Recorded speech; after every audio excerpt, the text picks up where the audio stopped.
and for some kind of other industries, for the healthcare, or maybe for the gambling operators, which are much more in the point in the last few years, online gaming and online gamblers. For their operators, they already sit in one of the TOTUS AML and responsible gaming environment. And it means that we can now use on-chain rails, but keep a consolidated view of player identity, affordability, and source of funds on a compliant backbone. That's very, very important for that. And maybe just one more point that to mention for this question is what we are seeing. We are seeing actually now real world workflows. That means cross-border payouts, loyalties, in-game assets, risk checks, and all that need to be re-implemented on top of this more accountable infrastructure that DeFi rally on. In some terms, that means we need to keep the data and business logic where it belongs. No matter if it is banks, operators, healthcare, some institutions, whatever, without losing some automation and data control. That means DeFi is in a position to take care about shared auditable records and pushing everyone onto the same chain. That's the point. And it's not just one more point, sorry.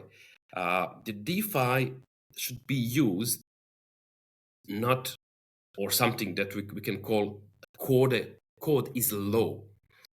Now is becoming a data custody is low, actually. And that is what makes it investable for Fintech, for healthcare, for the online gaming, for the institutions, for any kind of the industry, no matter where use case we have to push the blockchain technology inside. But from another point, it is acceptable for regulators and licensed operators. That's from my side. I see. Okay, so combining accountability, but without losing the true character of DeFi. And now you've all touched on the subject of identification and for AML and all that. And regarding zero knowledge proofs, they were once seen as tools for privacy absolutists, but now they're being used to enhance regulatory compliance. Identity verification, secure data sharing, and what's the most promising application of ZKPs that you've encountered or worked on recently? Maybe I can follow this question already, because the zero knowledge proofs have already graduated from such kind of an academic curiosity, so to say, to a compliance and partnership tool. Actually, we can combine it with different technology, different layers, and different tools already. And the much more point is the value of the proposition that becomes very tangible on the zero layer knowledge, or completely on the layer zero.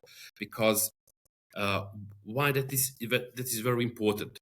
At the layer zero, it's an infrastructure layer, and that is the layer where the data actually exists. All that we are performing actually pass through and validated through some kind of infrastructure point of the layer zero. It's a point of the data ingestion, and we are carrying on data always through the zero layer, no matter which source we have.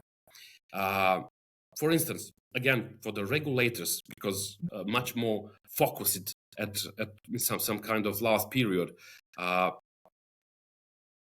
the regulators can now, to the layer zero and having a knowledge proofs on the zero layer, they can get a mathematically verifiable answers to questions like, is this customer KYC'd?